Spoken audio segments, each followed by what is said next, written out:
Jeniali, calon guru penggerak angkatan ke-7 dari Kabupaten Sumedang, unit kerja SMP Negeri 2 Dharmaraja. Kali ini saya akan mengerjakan sebuah tugas, yaitu demonstrasi kontekstual yang berkaitan dengan modul 3.1 tentang pengambil keputusan berbasis nilai-nilai kebijakan sebagai pemimpin. Yang mana hari ini saya akan mewawancari langsung dari narasumbernya yang lebih berpengalaman, yang lebih ahli, yaitu yang terhormat Bapak Kepala SMP 2 Dharmaraja, Bapak Jajat Menanjat SPDM MPD. Kali ini saya akan langsung mewawancarai beliau. Bagaimana kegiatannya? Terus saksikan. Baik Bapak, Assalamualaikum Bapak. Waalaikumsalam. Apa kabar hari ini? Alhamdulillah sehat. Sebelumnya saya minta maaf telah mengganggu aktivitas Bapak hari ini. Terus kegiatan Bapak di sela-sela kesibukan Bapak, saya ingin ngobrol lah, lebih sharing lebih tepatnya nih Pak. Di sini saya ingin banyak sekali belajar sama Bapak yang mengenai tentang kepemimpinan ya Bapak. Ya. Mungkin nanti ada beberapa pertanyaan juga yang dapat saya sampaikan, dan sekiranya Bapak dapat menjawab sesuai dengan pengalaman-pengalaman Bapak selama ini menjadi kepala sekolah ya Pak. Nah, Bapak itu sudah malah melintang sekali sebagai kepala sekolah, sudah dari beberapa sekolah juga ya Bapak. Saya juga sudah tahu bagaimana rekod Bapak di kepemimpinan ini, pasti banyak sekali pengalamannya Pak. Baik Pak, pertanyaannya yang pertama mungkin selama Bapak menjabat menjadi kepala sekolah, pasti akan ada sebuah dilema tentang penentu sebuah keputusan yang mana ada dua kepentingan yang sama-sama penting, maka harus ada dipilih salah satunya. Mungkin pernah terjadi dilema tersebut? Iya, memang itu di beberapa sekolah, di setiap sekolah yang pernah saya singgah itu, ya memang itu selalu ada. Ya. Ada. Tidak makan dimana kita itu bingung ya memilih harus yang mana. Ya betul Bapak. Lagu-lagunya penting, Ya. itu sering bahkan ya. Lalu cara mengidentifikasinya nih Pak, kan ini kepentingan penting, yang ini penting. Terus Bapak pasti akan ada mengidentifikasinya. Mungkin cara-cara untuk mengidentifikasi Bapak itu seperti apa? Ya, memilah-milih apakah Ya. dilema ini apakah termasuk dilema untuk moral atau memang benar ini ya. Iya, Jadi diidentifikasi disesuaikan dengan peraturan-peraturan yang berlaku. Jadi Bapak lebih mengidentifikasinya itu lebih kepada perlakuan dari peraturannya ya Pak. Yeah. Lalu berikutnya Pak, setelah Bapak mengidentifikasi, pasti akan menjalankan atau mengambil sebuah keputusan. Nah, mungkin yang saya ingin tanyakan, keputusan yang seperti apa yang Bapak ambil di dalam menentukan sebuah kebijakan dilema tersebut? Ya, ketika dilema itu ada ya, di mana kita menganggap bahwa kedua-duanya itu hal yang penting yang harus dikerjakan. Ya. Tapi kita dipaksa harus memilih salah satu. Ya. Memilih salah satu tidak bisa semuanya. Oh iya benar. Karena itu dibuatkan skala prioritas. Karena kira-kira ini yang lebih penting, ya. Maka didahulukan Ya. yang lebih kurang penting, maka ditangguhkan dulu. Bukan berarti tidak dilaksanakan. Ditangguhkan, mementingkan atau mendahulukan dulu mana yang paling penting di antara kedua atau beberapa dilema tersebut. Siap. Jadi melihat skala prioritas juga ya Pak. Jadi kita harus bisa menimbang di sana. Nah, lalu berikutnya pastilah di dalam sebuah keputusan atau kebijakan Bapak yang ambil pasti akan ada yang namanya tantangan nih Pak. Mungkin tantangan itu biasanya hadir dari segi apanya yang pernah Bapak alami? Ya, tantangan untuk menentukan sebuah keputusan biasanya muncul dari personal yang memang tidak terakomodir programnya. Oh iya. Itu yang merupakan tantangan besar. Bagaimana kita meraih supaya orang-orang tersebut, personal itu yang tadi programnya tidak terakomodir oleh kita bisa itu terlibat untuk mensukseskan apa kebijakan yang kita putuskan. Berarti tantangannya lebih kepada personil anggota ya, pada orang berarti.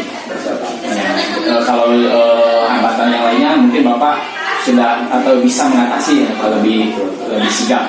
Nah, begini Pak, berikutnya tentu di dalam menentukan kebijakan, karakter Bapak yang ingin saya tahu itu apakah Bapak itu sifatnya itu lebih suka mengeksekusi pada hari itu atau Bapak lebih nanti saja eksekusinya di belakangan atau istilahnya lebih menyiapkan dulu planning yang lainnya ya? Ya, saya lebih suka untuk tidak langsung memutuskan, ya, tapi membuat dulu perencanaan dan berdiskusi dulu dengan beberapa pembantu di sekolah, ya, misalnya para wakasek. Jadi tidak otomatis langsung saya memutuskan, tapi tetap orang-orang terdekat kita seperti wakasek itu kita ditanya, dilibatkan. Berarti faktor-faktor kesiapan juga termasuk Pak Kasih itu merupakan faktor penunjang juga ya Pak? Ya. Selain daripada menyiapkan waktu untuk perencanaan lebih kepada eksekusinya. Nah, lalu berikutnya pertanyaan yang paling inti dari semua kegiatan dilema tersebut yang pernah Bapak alami itu pasti akan ada pembelajaran, khususnya pembelajaran misalnya itu berbagilah dengan saya sebagai calon guru penggerak yang nanti akan melangkah sebagai calon pemimpin pembelajaran. Mungkin ada kiat-kiat tertentu nggak, trik-trik tertentu atau kesan tertentu dalam penentu kebijakan dalam dilema di sini? Dari beberapa pengalaman menghadapi dilema-dilema tersebut memang banyak sekali hal yang bisa kita petik ya sebagai pembelajaran, bahwa ternyata ya, semakin lama kita bekerja atau menjabat istilahnya sebagai kepala sekolah, ya itu maka akan semakin bijaksana. Itu artinya kan bahwa kita itu tidak harus tergesa-gesa memutuskan sesuatu, ya. Jadi harus ditimbang-timbang dulu, karena jadi identifikasi ya, apa keuntungannya, apa kerugiannya, sehingga tadi saya katakan semakin lama kita menjadi kepala sekolah ternyata semakin bijaksana dalam memutuskan sesuatu itu. Jadi lebih kepada istilahnya itu guru yang paling berharga itu adalah pengalaman ya Pak, betul. Jadi dari semakin lamanya Bapak menjabat dan dari banyak sekolah juga yang sudah Bapak pimpin ya Pak, dan banyak sekali dilema yang sudah Bapak lewati, maka kebijakan dalam diri sendiri juga akan timbul dengan sendirinya ya Pak. Ya, karena itu sudah dipastikan ya, setiap kebijakan kita di sekolah itu tidak semua orang terpuaskan. Betul. Pasti ada yang kecewa. Nah, itu yang harus kita waspadai, itu yang kecewa, yang tidak terpuaskan. Bagaimana supaya ikut terlibat dalam keputusan yang kita buat. Siap.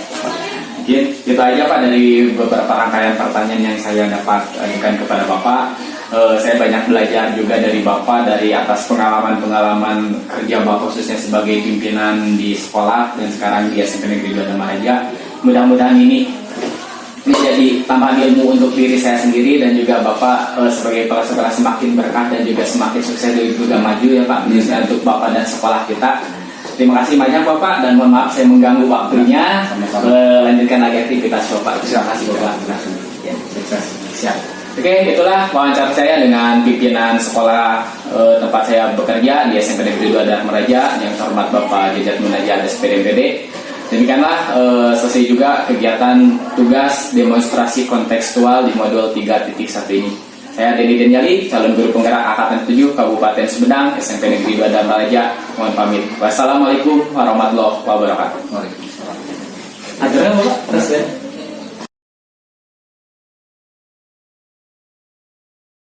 Bismillahirrahmanirrahim. Assalamualaikum warahmatullahi wabarakatuh. Ketemu lagi dengan saya Dedi Denyali, calon guru penggerak Angkatan 7 dari Kabupaten Sumedang, unit kerja SMP Negeri 2 Damaraja. Kali ini saya akan mewawancarai kepala sekolah dari SMP 1 Damaraja sebagai salah satu tugas pemenuhan tugas demonstrasi kontekstual di modul 3.1. Kali ini saya berhadapan langsung dengan pimpinan dari Satu Dharma Raja yang terhormat Bapak Nendang SPD MMPD. Apa kabarnya Bapak hari ini? Alhamdulillah baik. Maaf, ini sebelumnya saya mengganggu aktivitas Bapak di hari ini. Enggak. Ini juga termasuk pekerjaan saya sendiri. Siap. Karena yang kerja itu melakukan yang sudah kerjakan, melaksanakan yang kita lakukan, termasuk menerima tamu termasuk kita. Ya, siap. Uang. Ya, terima kasih banyak Bapak. Saya sudah diterima dengan terbuka dan juga hangat di sini. Alhamdulillah sekali. Tujuan saya datang ke sini ke kantor Bapak khususnya ada beberapa hal yang ingin saya belajar banyak dari Bapak, khususnya mengenai pengambilan keputusan dalam memimpin pembelajaran ya Bapak. Nah, kalau boleh saya bertanya nih Pak, selama Bapak memimpin menjadi kepala sekolah, kan Bapak sudah lama sekali dan sudah di beberapa sekolah juga ya Pak. Pasti akan ada sebuah keputusan yang dikatakanlah dilema, yang mana keputusan itu sama halnya pentingnya.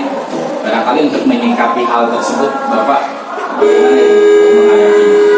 Ya kita lihat dulu kronologi tentang kejadian atau permasalahan yang kita hadapi itu. Memang nanti jelas setiap kegiatan, setiap program, setiap pekerjaan itu kendala yang pribadi akan selalu terjadi. Karena ada yang musuh. Makanya kalau misalkan di berbagai permasalahan bisa terjadi satu permasalahan, bisa juga lebih dari satu permasalahan. Tapi itu kan kita harus dan wajib untuk menyelesaikan semua masalah. Tadi kan lihat dulu permasalahan. Apakah mana yang harus selesaikan dulu? Jadi kita selalu menggunakan skala prioritas. Dari prioritas ini baik maupun Tuhannya ataupun pengaruh situasi dari keputusan, apakah dari pengaruh keputusan ini akan sangat diharapkan untuk penyelesaian dan misalkan yang satunya masih bisa ditangguhkan. Jadi intinya harus dilihat dulu kronologi dari permasalahan. Lalu apakah yang harus tepatnya, kalau disebutkan susah itu kan setelah tahu isinya. Kalau misalkan masih belum jelas dan belum termasuk hal yang sensitif, udah kita aja dulu, terus aja dulu besok lusa selesai. Tapi kalau misalkan ini benar-benar harus selesai sekarang, kalau tidak selesai sekarang ini berbahaya. Baik itu yang pelaku maupun terpitannya, ya kita mau tidak mau kita harus berupaya dengan mengkondisikan waktu yang memang terlihat bahwa kita selalu penuh dengan berbagai kegiatan. Jadi satu hari itu kan kita harus tidak hanya menulis, tidak hanya mendengarkan, termasuk tadi juga menerima. Kalau misalkan kami lebih penting informasi, dan biarkan itu kerjaan saya. Jadi tetap stabilitas. Terus itu tergantung dampak dari keputusan. Kalau memang itu diperlukan dan bermanfaat, ya itu harus. Berarti Bapak lebih melihat dulu mana yang lebih penting, berarti lebih pada skala prioritas yang paling utama ya Pak. Yang lebih urgent ya kan. Yang mengendalikan kita tidak diam kan kita. Lalu kalau boleh tahu nih Pak, langkah-langkah prosedur yang seperti apa sih yang selalu Bapak tempuh ketika menyikapi permasalahan tersebut? Prosedurnya mungkin ada trik-trik khusus dari Bapak gitu. Ya, pertama kita secara global mengetahui kronologi dari 0 sampai dari 1 sampai sekian dengan jelas, dengan real, tidak hanya sebatas katanya, tidak hanya sebatas beritanya, tapi kita langsung masuk ke situasi itu. Ya, bisa kita walaupun bukan sebagai intel, bisa juga pura-pura jadi intel. Kita bisa menerima, sehingga kita tahu persis, kan? Nah, jadi setelah kita tahu global, permasalahannya, lalu kita lihat pengaruh dari pekerjaan itu bagaimana? Apakah hanya untuk pintaran dirinya atau berpengaruh untuk yang lain? Itu kan yang terutama untuk yang berpengaruh itu kan harus benar-benar kita membuat sebuah keputusan yang pengaruhnya untuk orang lain. Jadi kan kalau misalkan ini mah masalahnya untuk diri pribadi itu hal yang saya katakan. Itu kalau sudah menyangkut orang banyak, kita kan harus juga melihat aturan hukum, ada hukum adat, ada hukum negara, kita kan harus kolaborasi. Karena semua hukum harus kita hormati, termasuk etika, kita harus menghormati siapa orangnya. Bagi masukan kita harus tahu dulu. Jadi yang pertama melihat kurang lebih permasalahan, yang kedua pelakunya atau yang membuat masalahnya harus kita tahu posisinya apa, golongan dari mana, apakah mereka ada intelektual, orang itu ilmuwan, apakah dia semacam agamis, apakah mereka atau orang beragama, itu macam-macam. Jadi kita kan tidak mudah untuk menyusun, kita harus tahu dulu. Kalau bahasa Sundama punya adalah ya namun terasa dalam. Namun orang kalau kita misalkan memberikan informasi masukan yang tidak normal biasa tidak akan. Ya. Jadi tahu dulu permasalahannya, lihat dari pelakunya, maksudnya siapa, lalu situasi. Ya, kita kan tidak sembarangan. Apakah ini perlu di ruangan yang tertutup, kantor, apakah misalkan apakah ini bisa dibawa sambil jalan, bisa juga apakah ini misalkan ini orangnya bisa sambil rokok, kopi dan makan. Ya, berarti tergantung orangnya, berarti treatmentnya juga berbeda ya Pak. Berbeda. Bagus. Semua orang senang, kita senang aku mah ya betul. Orang senang itu mana? Kalau misalkan orang sudah senang pada suatu itu dia akan mudah. Jadi kalau kita memberikan tidak mungkin itu kan bisa. Karena kan manusia itu karakter berbeda. Ya. Ada yang harus lembut, ada yang harus dipuji-puji, ada yang harus dengan keras. Tidak mungkin. Dengan keras. Karena mau orang keras. Jadi itu berbagai trik. Jadi pengobinya bagaimana situasi orang bagaimana situasinya kapan dan di mana itu jelas beberapa faktor karena bisa permasalahan diselesaikan di mana saja tapi harus sesuai dengan konteks juga orangnya.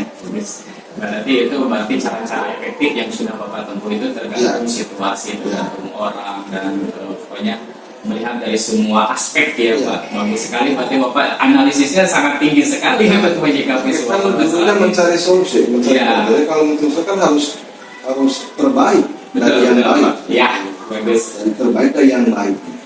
Kalau boleh tahu nih Pak, kan tadi cara efektif sudah Bapak sampaikan. Kan pasti yang namanya alur sebuah perjalanan untuk menghadapi sebuah dilema tersebut pasti akan ada hambatan nih Pak. Ya. Mungkin ada hambatan-hambatan yang paling mengganjal kan di dalam setiap treatment tersebut? Jelas. Mungkin boleh tahu. Sebuah peribahasa mengatakan kesuksesan tidak lepas dari perjuangan. Ya. Mencari solusi itu kan mencari kesuksesan, mencari clear. Ya. Tapi kan tidak semua langkah kita akan mulus. Setiap langkah kita, setiap kegiatan kita, setiap apalagi berbicara program pasti kena. Ya. Di antaranya yang kendala yang misalkan itu kan bukan hal bahwa kita berhenti. Kalau misalkan kita berkendala ya kita mencari lagi aspeknya asalnya. Kemudian kita cari prospeknya bagaimana. Lalu kita berpikir lagi kan dalam menentukan video itu bisa menggunakan berbagai alternatif. Langkah 1, langkah 2, bahkan bisa sampai 10 langkah. 10 langkah ya. karena kita harus tercapai target. Jadi setiap hal yang kita inginkan harus tercapai. Walaupun tadi misalkan adanya tantangan, adanya kendala, itu hal biasa. Yang namanya hidup itu kan tidak lepas dari tantangan. Lalu gini Pak, bagus sekali ya, hambatan-hambatan itu solusinya juga sudah ada. Lalu berikutnya yang saya ingin tanyakan, pastilah yang namanya pemecahan sebuah permasalahan dilema itu akan ada faktor-faktor nih Pak. Ya. Mungkin kalau orang biasanya Bapak selalu melibatkan siapa, kalau istilahnya situasi Bapak melibatkannya seperti apa, faktor-faktor penunjang Bapak dalam pemecahan masalah itu siapa saja, kalau orang gitu, kalau yang namanya perlengkapan mungkin apa saja gitu. Ya tergantung dari situasi lingkungan ya. Kalau misalkan di sekolah Ya. yang dilema kan di sekolah ada struktur. Misalkan ada yang dituakan lalu wakas. Oh iya, makasih. Minimal dia dijadikan sebagai penunjang dalam memberikan dalam membuat sebuah keputusan atau solusi. Karena jangankan kita berbicara lembaga, sendiri saja kita tidak bisa mampu hidup sendiri. Iya. Itu mau sosial. Betul. Apalagi urusan lembaga. Betul. Sepandai apapun, secerdas pun serta sekolah, tanpa bantuan mereka tidak ada apa-apa. Hanya orang termasuk sampai kemudian peralatan atau misalkan material ya tergantung dari permasalahannya. Contoh begini, tadi kan ini parasitnya, Iya. ayo main di rumah yang maksudnya dahar daging, udah bawa ngobrol baru dahar lagi. Ya. Ayo maksudnya makanan misalnya galau ya kita makan. Nah, jadi makanan pun, tempat pun termasuk penunjang. Penunjang, ya. Kalau misalkan kita duduk ngomong, kemudian itu sudah bagaimana, termasuk situasi dia. Situasi diri, ya. Jadi kita harus tahu sikon tempat, sikon orang itu, orangnya, ya. itu juga termasuk. Oh, iya. Itu tidak, walaupun sekarang kita harus pemimpin. Kalau misalkan masalah dulu, Ya. posisi, nggak serta-merta karena kita dengan sebagai pemimpin kapan saja mana saja tidak seperti itu. Oh iya betul, ada prosedurnya juga ya Pak, betul. Jadi terkenakan kita dalam meeting dan mereka. Betul. Yang di jalannya kamu nggak bisa. Jadi istilahnya itu pemimpin itu tidak harus otoriter. Tidak. Iya betul. Otoriter harus ada. tapi tidak dalam permasalahan tidak seperti itu. Otoriter itu artinya otoriter yang prinsip saya mempertegas keputusan. Oh iya betul, harus itu Pak, ya, secara hukumnya harus ada. Wajib. Jangan sampai keputusan sekarang A besok B. Itu Ya. boleh. Oh iya betul. Jadi otoriter di situ yang saya tetap saya pakai jabatan pemerintah, tapi adalah dalam menjalankan tugas, dalam membuat keputusan itu harus. Berarti Bapak itu otoriter itu lebih kepada komitmen ya Pak, komitmen diri dan komitmen kerja mungkin ya Pak.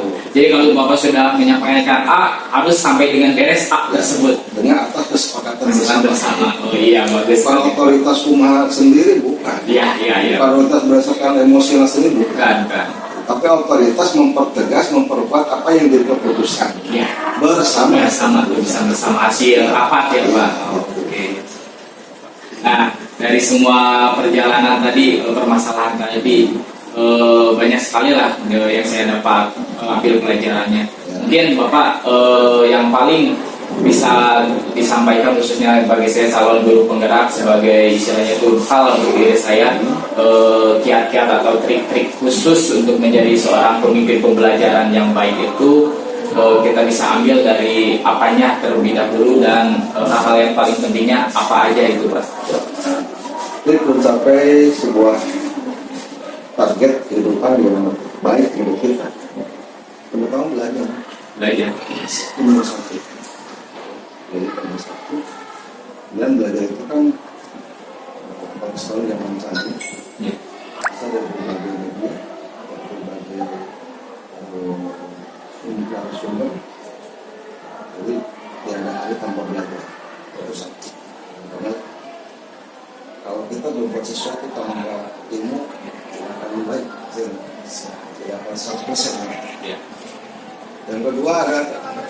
kemauan yang keras. Kemauan. Kemauan Siap. keras. Misalkan Denny mau jadi apa? Jangan main-main. Baik sekapun mau kan. Ya. Terus belajar ada kemauan apa target kita. Kita wajib ada cita-cita dong. Ya. Wajib. Wajib. Sedangkan tercapai itu dia tidak wajib. Yang puasa. Jadi yang pertama belajar, yang kedua wajib kita punya cita-cita. Yang ketiga kita selalu komunikasi. Komunikasi. Berbagi, Ya. berbagi, bertanya, berbagi. Karena belajar hari ini belum tentu akan sesuai dengan pekerjaan yang aku besok lusa. Karena ilmu itu tiap detik berubah, bertambah. Jadi kita jangan mengaku kalau misalnya kita sudah lulus S1 atau sudah keren, Ya. itu sudah S2 kok udah.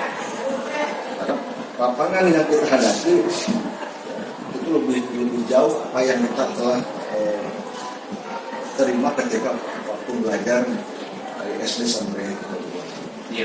belajar sepanjang ayat. Tenang ya. Artinya kalau kita mencari ilmu, selalu kita bertanya, kita belajar. Dan kita tetap komitmen kerjasama. Sama. Ya. Baik. Kemudian ya, kita tidak sukses. Oh iya. Karena tadi kan tidak semudah apa yang kita inginkan kalau mencapai kesuksesan. Iya. Pasti ada tantangan. Tantangan ya betul. Jangankan tantangan dari diri kan, bahkan dari pribadi Diri kita sendiri. suatu hari malas kan. Betul ya, terkadang suka ada rasa malas dan rasa jenuh juga gitu. Bukan terkadang sering kan. Iya betul betul. Kita menangkis. Hmm. Salah satunya. Jadi intinya kita harus bisa melawan emosi diri juga Emosi, ya Bapak. Iya. Ternyata banyak sekali pembelajaran yang saya dapat dari Bapak. Ya. Sampai-sampai jujur saya merinding.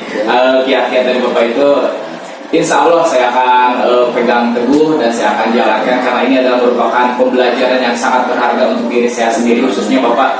Dan saya juga sebelumnya banyak belajar sekali dari Bapak. Bahkan saya mengikuti program ini atas motivasi dari Bapak, atas dukungan dan arahan.